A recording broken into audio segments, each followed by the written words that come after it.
చేస్తారు.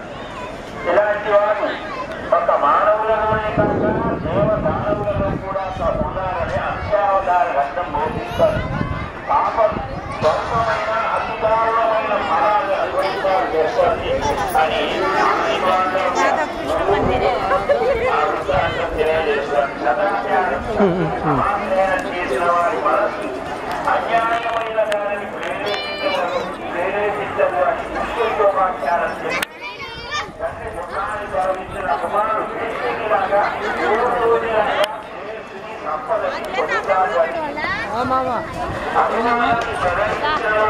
ఏలాగా పతనమవుతాడు అని ధనం విషయంలో రాజ్యం విషయంలో గొప్ప మోహాన్ని పొందిన వారు తనవారిని బంధువులను విష అగ్ని జలాల మీద కల్పిస్తారని ధర్మాత్ములను ఇలాంటి ఆపదల నుంచి భగవంతుని కాపాడుతాడు అని విశ్వసమర్గం బోధిస్తారు.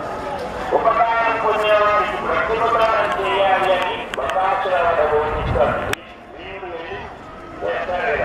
ఉన్మాదులతో బాధించబడిన ప్రకృతులు దేహాన్ని ఇస్తాడు కానీ క్షమామాత్రం కోరుకుని దయని వదిలిపెట్టారు అని తన కుమారులు వహించిన విశ్రామితిని